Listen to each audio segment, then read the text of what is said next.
All right. Of course, this is another episode of Mic Drop where I, Mike Asti, drop the mic. And of course, this is presented by Pittsburgh Sports Live and throughout our Sports Now family of networks, wherever it should lie.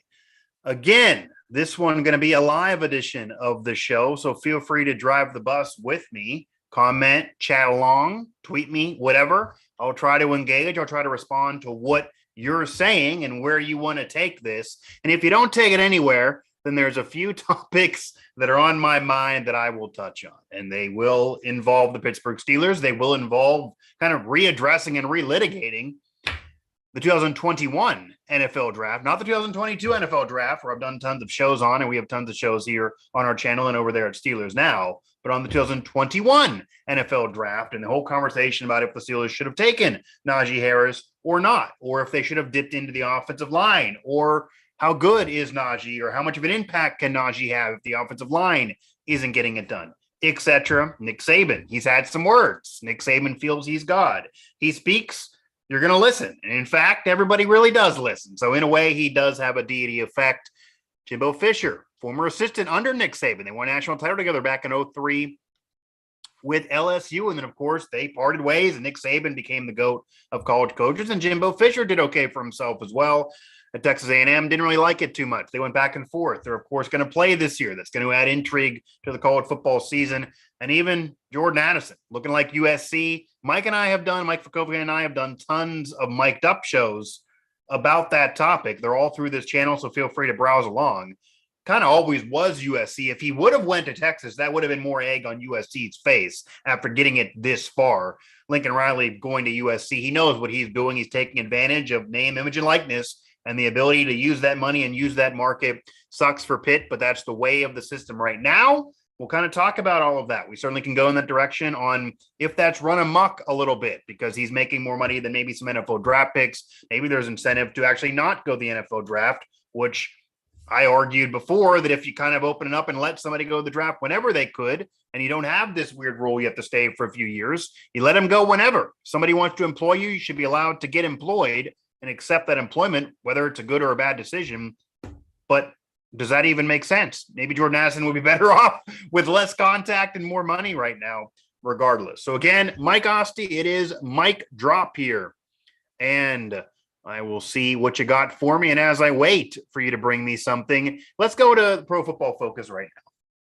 Because PFF, you got to give it to them, to be honest with you. I know many of you are annoyed at the outlet in general and anybody who works for it, but you got to tip your cap a little bit or respect the game because every time they say anything, it generates a buzz. They know what they're doing. The people that complain the most about PFF are the people that also react to PFF, consume PFF, and worry about what PFF has to say. If you don't like PFF, just don't worry about it. Don't get your panties in a bunch and don't freak out and don't engage back and forth. I had a colleague talking about why does everybody quote tweet them? It helps them. Yeah, you're going to quote tweet them and think you're dunking on them, think you're dropping the mic on them. It's not working. It's what they want. But I'm going to do it here. So it's already ran amok, so it doesn't matter now. But I'm going to address my thoughts on their recent comments on Najee Harris, 2021 NFL draft. And to be honest with you, and again, to be fair, I'm not going to lie, going into the 2021 draft, and you can find my shows throughout this channel, throughout Steelers Now, throughout myriad of other outlets, I thought, yes, they're in love with Najee Harris. It would be a good pick, but you don't draft a running back in the first round. I thought that. I was against drafting a running back in the first round. 100%. I was against drafting a running back in the first round for a couple of reasons. Number one, the shelf life short. You're looking at 3 or 4 years max. You're not going to be there after your rookie deal, likely. The amount of running backs that sign that second deal and actually have that second deal work out and be a positive, minuscule. It's not. You're going to end up in a Le'Veon Bell mess, or even if you don't get in drama, you're going to end up with having it not work out for you, and you don't want to be in that deal as long as it could go. Teams are winning championships without an elite back, even though, of course, having an elite back, Mike Tomlin likes elite backs. He likes that bell cow, the ball toter, or whatever he calls it. He likes that. So I get it. I get that you have an impact player. It's hard to say no. I get that. And I'm not hating on Najee either. Great guy, fun to be around, solid player for sure, can make something out of nothing at times. Bad situation, but a good year. But you knew the offensive line was going to be what it was. You just did. You knew the offensive line was going to be what it was. There was no way to go into, I guess, 2 years ago and figure the offensive line was going to be good. There was no way to go into this season and figure the offensive line was going to be good. So you knew the offensive line was bad. You then draft Najee, and you knew the offensive line was going to be bad. And who knows about the future of this O-line? It's another year of maturation. Guys together a little bit longer, you do feel like there's nowhere to go but up. But again, we're not talking about a murderer's row offensive line here or a solid offensive line or any O-line that's going to lead you anywhere. This isn't the early 90s Cowboys offensive line. So Najee can make something happen. His yards per carry weren't there. Maybe he did win you a game or so that you wouldn't have otherwise win. But you don't need an elite back to win. That's been proven. Financially speaking, in terms of using the entire roster and the cap in the future, 4 or 5 years in, giving it all to a running back, not really a good idea. Certainly when you eventually have to pay a quarterback and other positions. They just had to pay TJ Watt tons, even though now they have Mitch on a friendly couple-year bridge, and then obviously a rookie deal with Kenny Pickett, Ben being gone. But still, and again, I think you can slice it two ways. I don't take back my criticism of the pick. Okay, so I guess I agree with PFF there. I do think you don't draft an elite running back, even if he's an elite running back. I just don't like drafting running backs in the first round. The shelf life's not there. Production's not going to matter that much. You don't need an elite running back, and it's almost impossible to really get going and take over and be an MVP back, for example, with a bad offensive line. So his yards per carry, it's not all his fault because of the O-line. His yards were there overall. You got to hand it to him for taking the beating. But he was handcuffed. You're going to be handcuffed. That's why maybe you say no to the running back in the first round, and you build up that O-line.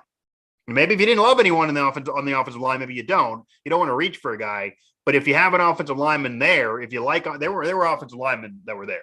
So I would have rather, it would have been boring. It wouldn't have been as sexy. It wouldn't have been as great for interviews. I don't think our views would be as high on a clip of an O-lineman versus Najee Harris and pearly whites, for example. Let's put it to you that way. There's money there. Financially, business is better booming with a running back like him with a personality. It's good for us. But in terms of the Steelers overall as a team, I don't believe drafting a running back in the first round is a good idea and was a good idea unless he signs the second contract and is there for another 3 years also at elite play. Hard to believe. That's looking at 6-7 years of elite play. And who knows when the offensive line is going to be better. It's just not how it goes with running backs. And do you really even want to give all that money to a back as well? So it's hard for me to disagree there. And I'm not seeing much disagreement right now. So I don't know if I should move on or not. But again, mic drop here on Pittsburgh Sports Live. Steelers Now is where you want to find our Steelers coverage. Of course, our new addition, Chris Carter, formerly of DK Pittsburgh Sports, now among the fold. So you can find him and his work there amongst the whole team. We got Murderer's Row here right now. I'll tell you that going into training camp and then going into next season. But Najee Harris, again, a good year. It's hard to set records for yards as a rookie running back for an historic franchise and say it wasn't a good year. It was a good year. He had a good year. And I don't think the yards per carry can crush him and say it was a bad year. It was a good year. Maybe it wasn't the greatest year that people are saying, but it was a good year because he can't be blamed really for the yards per carry because of that O-line. But that goes back to maybe why you don't do it. So if you're going to relitigate the 2021 NFL draft, I don't believe it to be bad overall, though, because that goes back to what PFF said. The offensive line was not bad the draft was, the offensive line was bad. The draft was not bad overall. So in addition to Najee, a good player, of course, an impact player, even though maybe you don't go running back in the first round normally. Pat Freiermuth, certainly emerging, could be a solid tight end for the future, could be one of the best tight ends in the league, already became that hands and blocker guy that he wasn't at Penn State, so just a hands player there. He's laid out some solid blocks. Ben loved him for a year. I think Pat Freiermuth is going to be great. Okay, I do think that pick is going to work out. That's in that draft. So again, it's hard to say the whole draft was bad. It just wasn't. They're looking to sensationalize things. It's hard to get on Najee Harris for his situation about what happened last year and say his season was bad. It just wasn't. It wasn't all his fault, and it just wasn't a bad year. But you could argue maybe against drafting running backs in the first round. Maybe that's why. And maybe if the offensive line isn't nearly good enough, that's going to be your problem. I do see tons of you here in the chat, so feel free to counter anything I'm saying here to chat along. We don't need just always let's go Steelers and, I agree and different comments like that, because I don't mind them. Don't always get them. Don't mind them. Do see some of those in the chat right now, but we see tons more watching. So feel free to jump in and take the show a different direction if you would like. Also, of course, find us on social media at PGH Sports Live here for the PSL YouTube channel account. Of course, PGH Steelers Now at PGH Sports Now, at WV Sports Now, at Nittany Sports Now, or I think it's Nittany SN actually on Twitter, and a myriad at PGH Baseball Now, a myriad of our Now Network sites here. Hit that subscribe button, bottom of the video, even comment below. I'll fire back the comment at you. And when you subscribe, you get notifications when any of these shows are released to you, as well as what else we're doing here, whether it be coaching, player interviews, etc. We have a lot going on. The draft. Okay, so we have a comment here that may be a little counter. The draft was good because he had to play, but does that really make it good? So you're saying the draft was good because Najee had to play? Is that where you're going with it? I mean, Najee was going to play. It's running back, not a position that you're going to draft a guy like a quarterback and have him sit for a couple of years. Like, Kenny Pickett may not play this coming season. I think he's going to get in eventually. I don't think he's going to be a week one starter, but maybe he'll win the battle in camp. That's certainly possible. It's a whole nother conversation really between him and Mitch. But if you have him sit for a few weeks and Mitch start, or even if he sits this year, it's not the end of the world. That happens to quarterbacks, okay? It's not the end of the world. You're not going to do that to a running back, though. You're not going to draft a running back in the first round and have him not play. So he had to play because they didn't have tons of backs. They don't have tons of backs still, okay? It's still a question mark. You need more behind Najee Harris than what the Steelers have. But he was always going to play.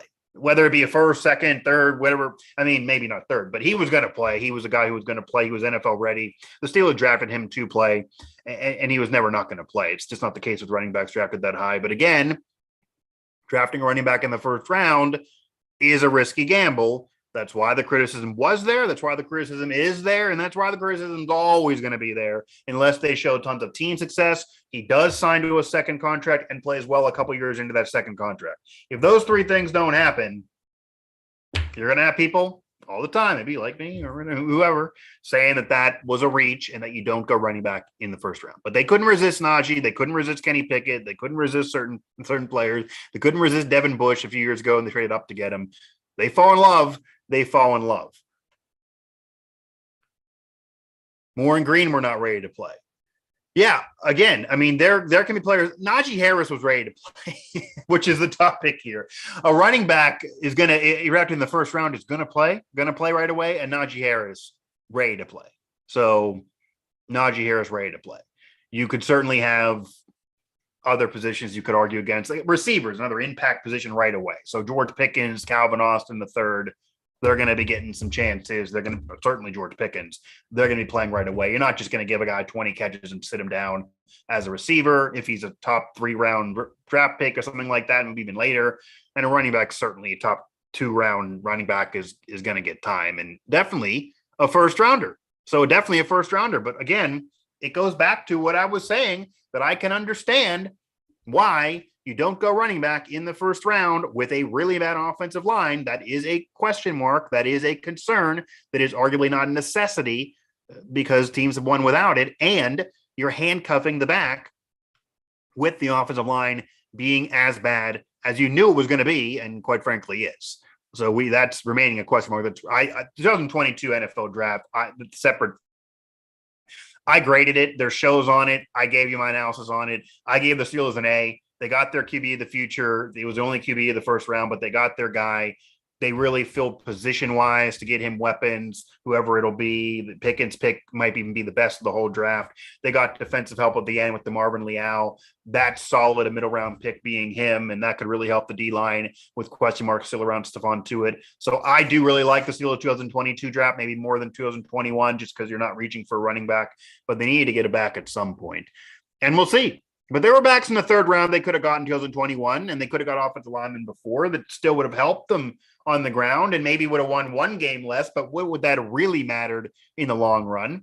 And the offensive line would have still been what it is. But to shift focus, unless you tell me to go back, but to shift focus here, and I am happy that we got some counter chat action rather, but to shift focus, Nick Saban had some words. So I don't mind when Nick Saban talks. I actually like when Nick Saban talks. When Nick Saban talks, it's kind of funny. Okay. But it's also, he's very willing to say whatever. He's very easy, and I don't give a you-know-what mindset. And if you're the greatest coach of all time or you have the GOAT resume as a college football coach and you're kind of bulletproof, why not? But Nick Saban talking about, how certain businesses need to step up and things like that in this NIL era, and that is actually true, but also getting into Texas A&M paying a player and claiming that Alabama doesn't pay players, and then going into Deion Sanders and what happened there with losing the top recruit in the country a year or so ago, or maybe actually a little bit less time, and having that man get paid, basically paying him millions of dollars to come to your school. And it's an HBCU, so historical black college, not exactly what you would figure a top high school recruit in the country to go to. And years ago, it never would have happened. That player would have been at Alabama or one of those schools. And of course, Jordan Addison looking like he is going to USC. So we touched on all of this before, but just to quickly touch on it again here while I am live. I'm torn in this because, number one, Nick Saban is kind of right, but he's not the guy to send this message. So that's the mic drop for you. Nick Saban's right. Nick Saban's not wrong. I can't sit here and disagree completely with what Nick Saban has to say. Nick Saban's often correct, actually. And I kind of like a very honest guy with a solid resume that nobody can touch, and I'm just going to tell you how it is. You got to respect that. I'd probably be the same way if I was in his position. Many of you would be too. But Nick Saban's not even wrong here. Things have got completely out of control. Completely out of control. I don't think when players were looking to get paid years ago and you had different conversations about unionizing and different lawsuits and litigation, etc. And then we got to this point now with NIL and name, image, and likeness that anybody thought, well, maybe they thought this, but that anybody wanted it to become just a pro league, and where it's a pro league like Major League Baseball more than the National Football League, where there's no salary cap and it's just buck wild. Okay. That's not really the greatest for college football overall. That does lead to ruining college football. I mean, the whole idea of paying somebody millions of dollars to come to your school, pretty much just off of cash in your pocket, really. The whole Deion Sanders thing with the top recruit, that was crazy. Okay.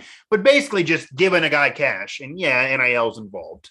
So it's not like that literally, but pretty much that's why that happened. That's why he went there. That's why players go to certain places now. It's Jordan Addison's situation. It's all about money. And I get it. That can be an annoyance for fans, certainly an annoyance for Pitt fans. You bring in a USC transfer, you thought you're still going to have the Blitnikoff winner and best receiver in the country. He's not going to get to play with them because he's taking cash to go elsewhere.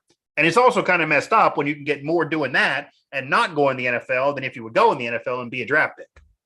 I don't know if that was envisioned either. So Nick Saban's not wrong. It's run amok. And somebody had to say it. You have a top recruit in the country out of high school going to an HBCU. Nothing against them. Awesome institutions, awesome colleges. They got to always be around. There's a reason for them. Tons of history there.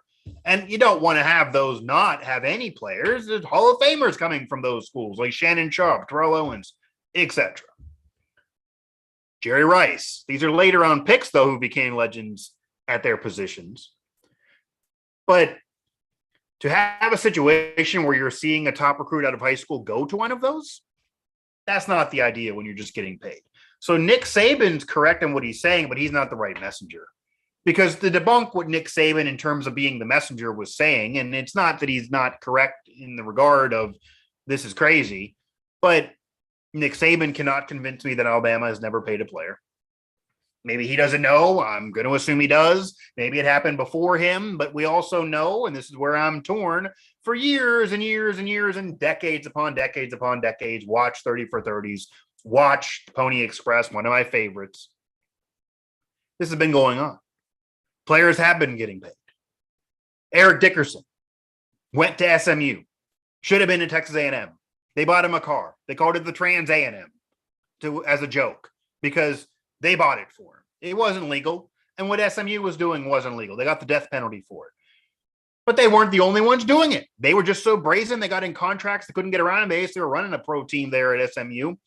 They were just thumbing their nose, and they were made the example of. And it gave them the death penalty. Program's never nearly been the same. Took them 30 years to get to a bowl game. They're mediocre. It's never going to be what it was. And I don't know if college football would ever do that to another program again because, man, they killed them. And SMU in the 80s, in the early to mid-80s, was a power, was a national power. One of Joe Pa's national titles should have been SMU. Okay? Could have had an undefeated season. I mean, SMU was that great. Eric Dickerson, one of the best backs of all time, a part of SMU, obviously. But everyone was doing it. So it wasn't also fair for a while to have, and this is more modern times, say 90s to a couple years ago. It wasn't fair at all that you're having everybody make millions upon millions of dollars, certainly in college basketball and football. So the two top dogs, like it or not, except for the players. So it's always been going on well before those modern times where the money just went to astronomical levels. But it wasn't fair once it got there. So before, it was just crazy. Everyone was doing it. It's hard to punish one when everyone's doing it, but some are doing cheating better than others and doing things under the radar. There always are going to be athletes that want to go to school, want to go to college football or basketball just to play the sport and don't care about school. You're never going to get around that. But once you had a situation where everyone was making millions of dollars except for the player, that's a problem.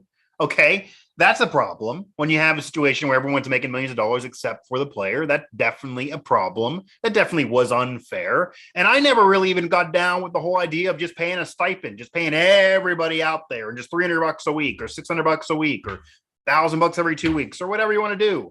I mean, maybe if companies want to fund that, okay. If you want to increase tuition for students to get there, that doesn't seem to be something that I'm going to think is fair to get down with. And yeah, there's tons of money at major programs, but I don't know about the smaller programs. So if you uniform it and somehow unionize it and somehow make it a pro league and force that, not everyone can do it with as much efficiency. And there's a lot of players on a college football team, by the way. If everybody got to get a stack every 2 weeks, yeah, I get it. It's hard to be a college athlete. I mean, I wasn't, but I get it. I know a bunch of them. I certainly have talked to them, whether it be college and media now or when I was in college dealing with them or just in general. I get it. It's hard. You got to go to part-time job. The sport is basically your full-time job and class. You got to get to a certain level to stay there.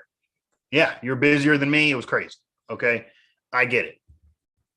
But it's a whole nother can of worms just paying everybody. And is that really fair? Because then you're almost doing socialism. You're almost paying everybody the same amount and somebody's generating more revenue. How would it be fair to pay the offensive lineman or whoever else, the last player on the roster, the same as what Johnny Manziel, Tim Tebow, Terrell Pryor, what they were generating, what the Fab Five was generating? Would it be fair to pay the bench players what the Fab Five was generating in the early 90s on Michigan?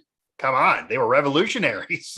That's why they started as five freshmen over top of the bench players. Giving them all the same thing would be ridiculous, would be socialism. I'm not going to get into politics, but that wouldn't be fair. So what you do and what eventually happened and where we are now, and yes, it's running amok and Nick Saban's right. And basically brokering these deals, it's kind of unfair, but it's not going to hurt Alabama. They're fine. They're Teflon. You can do whatever. They're bulletproof. Walk in a room and say, I'm Alabama. That's it. Don't even have to pay certain kids to go to Alabama. They know where the future is. They know where the NFL is. They know what gets them there in the stage they're on. So he's not going to be affected. This isn't going to hurt Bama. He's not the messenger for that. But with that said, you do have a situation where you have name, image, and likeness. And that kind of faired it up because you couldn't have a situation where everybody was getting paid but the players. So if Johnny Manziel, Tim Tebow, Terrell Pryor, whoever would be that player, is able to use their name, their image, their likeness. The Fab Five wouldn't have been mad in the early 90s if this existed. They wouldn't have wore those plain blue shirts. They would have had Chris Webber's jersey on because Chris Webber's jersey would have made him some money. If somebody wants to buy number 4 at Michigan, that money should go in Chris Webber's pocket just as much as the school and others and whoever's selling it. Okay, it shouldn't be everybody's pocket except for Chris Webber. It's his number. It's him. That's why you're buying it. So name, image, and likeness kind of fares it up. If you can make money off your name, image, and likeness, all the power to you. Capitalism. It's all the power to you. To where we're living in. Okay, I'm not going to stop you. That's not fair to stop you. That's only fair when it's getting spread out to everybody else. But then, of course, you go into businesses, you go to these name, image, and likeness companies, you go into companies trying to funnel money to these major schools. You have people basically just brokering deals and paying players directly. It is nuts. It has gone crazy. What you need to do, and I've said this on past shows, you can have this. You got to have name, image, and likeness, and you're not going to be able to put the genie back in the bottle. So NIL needs to be there. You can't put the genie back in. It's only fair to have it. But with all that said, you got to have a tighter window. It can't just be players leaving whenever. Can't be players leaving whenever. You got to have a tighter window. So you tighten the window a little bit. You have a January after the national championship portal. You have a January window, a couple weeks in January. Maybe if you want to do December and January for teams that aren't in that, obviously. December, January, obviously you're playing, you're not going to be transferring. So maybe December, January, you have a portal window. You close it off in February and March. Maybe you open up again after spring practice. Because if you lose a spot, if you don't have a spot on the roster, if you have some disagreement with the coach, whatever, you then have a couple more weeks and you can choose to leave. And that'll be where Jordan Addison falls in. He could still have done this. It wouldn't even be because he's losing a position, obviously. He's the best receiver in the country. But if he wants to do this and finagle a deal and do it after spring practice, that's fine. There'd be that window. But it can't just be the Wild Wild West all year long. It can't be a situation where if a coach sneezes the wrong way at a player, they're going to choose to leave all year long, all the time. It makes it impossible on coaches as well. So you got to get all that. You got to understand both sides of it. And I do. I don't know if everybody does. You're really rigid on both sides there. I'm not seeing tons in the chat there on this topic. We always get more Steelers, but feel free to get in on this. I know there was some chat action when Mike and I talked about this in past episodes of Mic'd Up. So hit that up, of course. You can find that on a playlist here on the channel, of course, throughout our now family of networks. And you can find that on Apple Podcasts, Spotify, wherever you get your podcast. If you just want to listen to it as well as Mic Drop can be heard as well as watched on any of those podcast mediums. So again, Apple, Spotify, Stitcher, any of those. But it's now, you got to have name, image, and likeness to make it fair. It's not fair for everyone to get paid except for the guy's name, image, and likeness that's generating the revenue. But it's also gone just nuts. And Pitt ends up being a victim of it here with Jordan Addison. Just ends up happening. So, though, if I don't have anything else, I will complete my dropping of the mic here. I do see still some of you in the chat, so feel free to come at me if you want. But again, find our newest edition of Chris Carter over there at Steelers Now as we beef up that Steelers coverage and certainly have a lot on tap throughout the Sports Now family of networks. Also hit us up on Pittsburgh Sports Now, WV Sports Now, Nittany Sports Now. This conversation all obviously applies to them. And all these schools are losing players, gaining players, losing players, gaining players. Jordan Addison is that biggest player to lose, obviously. So that easily is a focus there. Addison just got 3.5. Yeah, if you're talking about 3.5 million, there it is. Yes, that's exactly why. Yeah, I mean, again, you cannot hate a kid for taking money. I'm not going to hate a kid. I'm not going to hate anybody for taking a chance at money. If you can go get some money, go get it. I don't care what you're doing. I'm never going to criticize anybody. You leave a team, you go to leave a company, leave a relationship. If there's more money at the end, okay, that's the world we're living in. That's fine. I'm not going to criticize that. But certainly murky waters. Certainly murky waters there with the way Lincoln Riley handled this. The man was in Los Angeles before he was really able to officially transfer, before he was in the transfer portal. It looked like he was in LA. That's not what was supposed to happen. Obviously, Texas gets involved briefly as well. Then it appears USC. It's just, I don't think this was intended. You got to have it be fair with name, image, and likeness, but this has basically become a pro situation. And you do also have the combination of the National Football League and college football are in bed with each other. They've been. The reason why a player can't go, or why the NFL cares about this, can't go right from high school to the NFL. Yeah, 99.9% of them aren't ready. Like maybe you could have a LeBron James in basketball.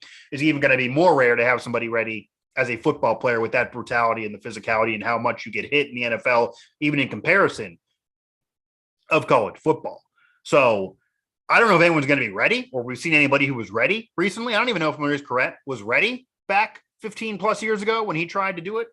But again, if you can enter war, why not? So if somebody wants to employ you and you want to accept the employment, it might be a bad idea, but I can't hold that against you. But the reason why this exists, the NFL wants college football to thrive as well. And yeah, there's the USFL, there's the XFL now, but the college football system is the minor league to the NFL. And maybe popularity is not even minor, but it's a minor league feeder system to the NFL.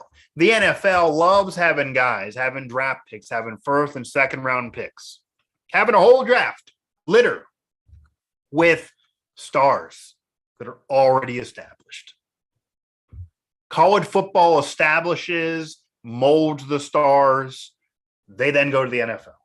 Kenny Pickett's already known and a star in general, certainly in the market when you get drafted by a team in the market, staying in Pittsburgh with the Steelers playing at Pitt in college. He's already a star. If he was playing at a rec league or some maybe USFL or XFL, they're leagues, they're minor leagues now. They can run, they can be successful. They've had their moments. I don't know if it's going to be the same thing. So even before those leagues existed, college football has molded and shaped the stars, had made the stars of top draft picks before they get to the National Football League. Also, it makes them better. It makes them more ready to go. Kenny Pickett would have done this out of high school. Obviously, he wouldn't have been close. He wasn't even a great player until a couple of years ago and then became arguably the greatest quarterback in Pitt history. So he had a whole maturation process of 5 years at Pitt, and that helps him get to the NFL now at 27. So college football has acted as that minor league, that feeder system, that improvement ground, that star creating ground for the National Football League. And the NFL doesn't want to screw that up by getting rid of that. They want that rule in place. They don't want to kill college football and have a guy be there for 1 year and then bounce. They love to have him molded and have college football be solid as well. But it does end up being a situation that is clearly screwed up when you have, going back to what Nick Saban said, and what others have said and what I'm saying and what is true, where you're a player like Jordan Addison, you take an NIL deal, you're looking at 3.5 mil, you're better off than some NFL draft picks. So maybe if the NFL draft existed for you and you could go right to the NFL draft, maybe you would have. Maybe this wouldn't even be a thing. You'd leave Pitt, you win a Blitnikoff, you don't play with Slovis, but you played with Pickett. Pitt fans love you. You cry later on, you get your jersey retired. There's no problem there. You don't deal with this murkiness. Doesn't matter. You go to the NFL and get your money there if you're ready to go.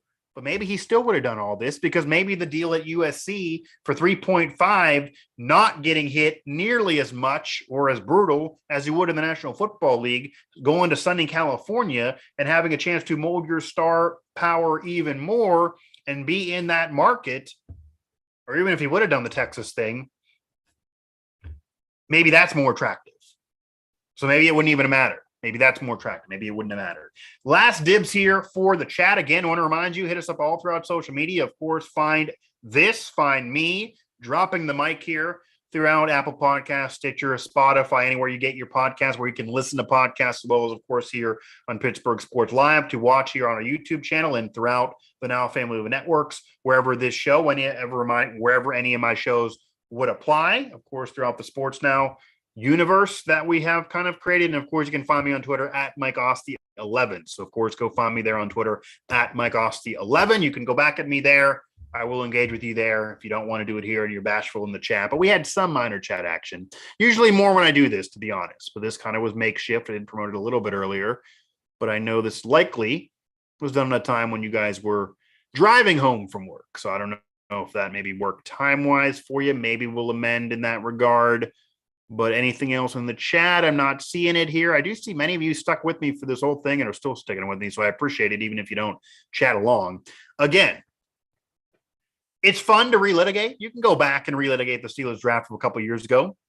I don't think it's a bad draft. Saying it's a bad draft, that's ridiculous. Saying Najee Harris is to blame, that he's a bad player or he's not an impact player, that's ridiculous, okay? He had to make chicken salad out of chicken you-know-what, okay? And he did at times. And he had a solid year. He had a record-breaking year. Nothing against Najee at all. But you don't maybe draft a running back in the first round with a really bad offensive line and a short shelf life for the position. That's the argument against drafting a running back. Najee, whoever else, okay, it wouldn't have mattered. And you don't need him to win championships that's been proven. So I'm not going to, my final mic drops here for this broadcast. I'm not hating on Najee. It's not Najee Harris's fault at all. He's a good player. He had a good year. He is an impact guy, but you don't draft running backs in the first round. So PFF, you're kind of correct. The draft wasn't bad, but you're kind of correct a little bit on the early rounds. Certainly on the first round, I wouldn't have taken Najee in the first round with an offensive line that bad. It is a problem. It will be a problem a couple years from now. You won't get out of it what you want out of a first-round draft pick. But no shade to Najee. Najee had a great year, great player, and did it in a really horrible situation overall. Nick Saban dropped the mic. Nick Saban is correct. Nick Saban is not wrong. Nick Saban is rarely wrong. And when he speaks, people really do listen. However, Nick Saban's the wrong guy to be saying anything he's saying because he's fine regardless of the situation. He's sitting pretty. I'm Mike Asti, and that was a mic drop, or mic drops, I guess you could say.